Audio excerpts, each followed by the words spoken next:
Hello guys, this is the Decoder, and before I begin today's review, I wanted to apologize about how not having a real review up last week. As I said, my mic broke, I ordered a new one. It wasn't supposed to be here till at least Wednesday, it actually came on Thursday.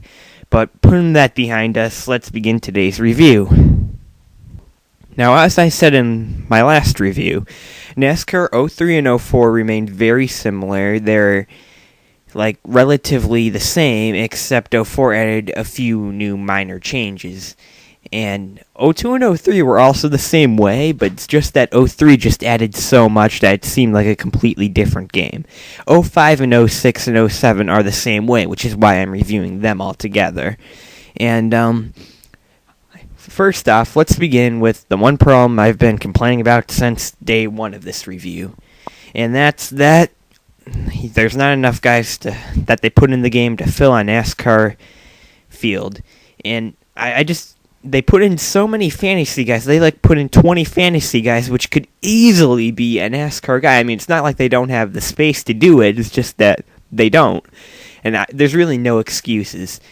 And they added the Truck Series, the Busch Series, and the Modified Series. And if you thought the Cup was bad, missing 5 guys, well, the Busch is missing 10, and the Truck's missing 20, and in the Modified Series, there are no real guys in that. They're all made-up fantasy drivers. Except in 06, they added Ray Abraham, but he actually did not race that year. One cool part about 05 is, though, that they have a 5th series, which is a productive car series, I think they call it. And basically, you get to race in the manufacturer's real-life cars, like Chevy Corvettes, Dodge Vipers, Ford GTs. I mean, it's actually really cool. But the gameplay, as I said, the gameplay in 03 and 04 was perfect. They tell you what you're affecting when you're setting up your car and that. I know that people may have complained a bit how it's not simulated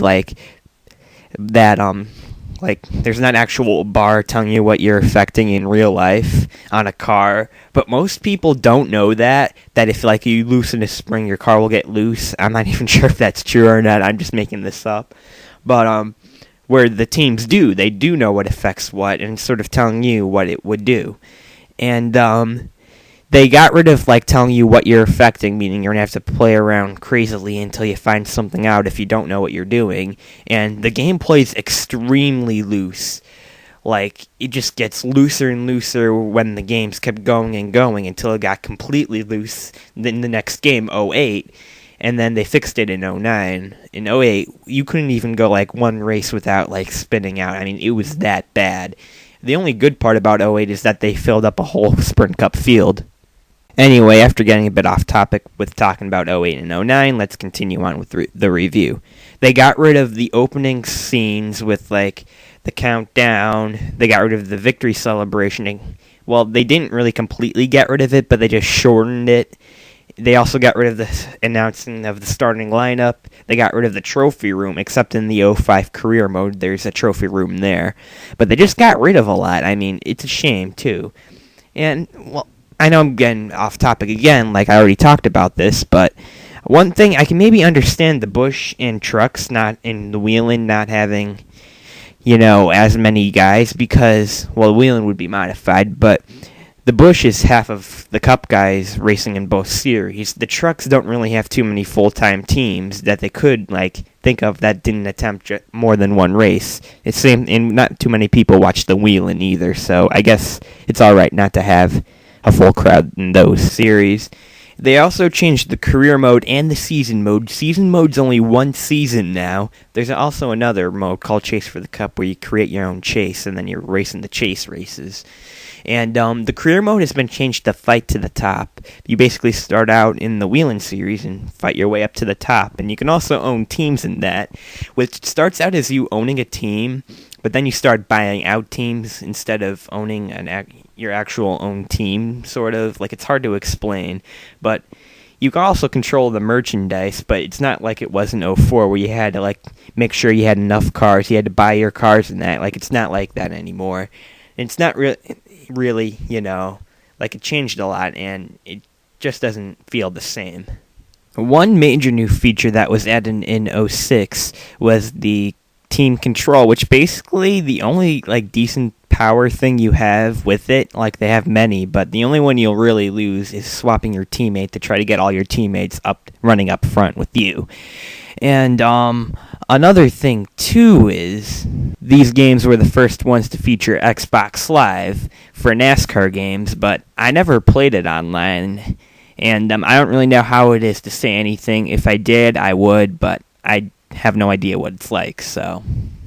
Oh yeah, the ally rival feature from '04 did return in each of these games. But there's a new way to make enemies, and it's called Intimidate, and there's another way to make allies, which would be giving them room in that, where in the other game it was just drafting with them and bumping them. And that's basically it. Anyway, continuing on. One of the cool things about the games, though, is that before to unlock plates, which would be like your tracks, your paint schemes, and your extra cars and that, you had to like beat an event on a certain difficulty. But in this game, you don't. You basically go racing, and you get skill points, which you use to buy the stuff. And you get skill points by, not hitting the wall, leading a race, picking up spots, stuff like that. And it was actually pretty cool. The only problem is that in '05 they didn't tell you what you were unlocking, and then you had to either guess or you had to strategize. Like if you wanted to unlock Greg Biffle's paint scheme, you have to count all the unlockable paint schemes all the way up to Biffle's, and it got really annoying. But they changed that in '06. And another thing about the games is, sorry, I'm not really that good with grammar, but is basically that.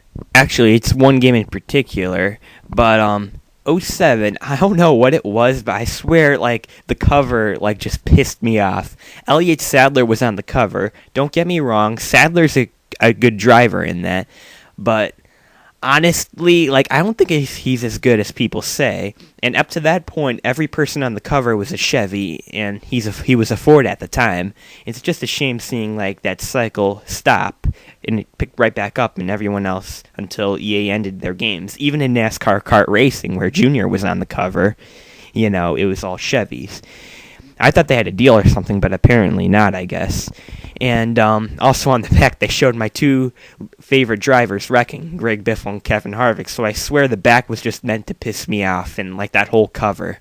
Added driver rankings in NASCAR '07, which is basically if you're playing a game like a Ferrari Enzo versus a Plymouth Neon, the Ferrari's gonna win, and they're trying, and it's gonna handle better and be better, and that's what they try to do with NASCAR. But honestly, I don't think it should really be there. It's my opinion. I just don't really think it's a good idea, and it's basically based on the driver, where he normally finishes in that. And oh yeah, the soundtracks. The soundtracks in '02, '03, and '04, I thought they were good in that. And I don't know, in '05 it was still good, but in '06 I didn't really like it at all. In '07 wasn't really as good either.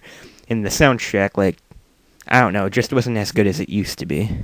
Other thing, too, is that when they left out drivers in the previous NASCAR games, it was drivers that were struggling in the top 35 and that. But in these NASCAR games, it's actually drivers that Jeremy Mayfield and Carl Edwards. I don't know what happened to Mayfield to not get him in '05.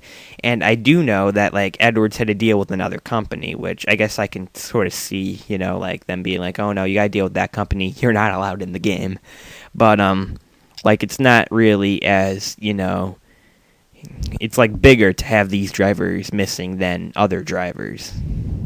And Blaney is still absent in these games as well. I know I've been stressing Blaney. And I don't know. I think he's a decent driver. I guess EA doesn't. But that's all I've got to say about these games. Oh yeah, '05 and '07 do not work on the 360. '06 does. Just to throw that up there. And I would have to give '05 a 6 out of 10. It's a decent game, not as good as the older ones, but it's still decent. And I would have to give '06 and '07 a 4 out of 10. They're not really horrible, but they're not really good either. And I know they definitely don't deserve a half ranking. Anyway, this has been the Decoder. Tune in next week for another review.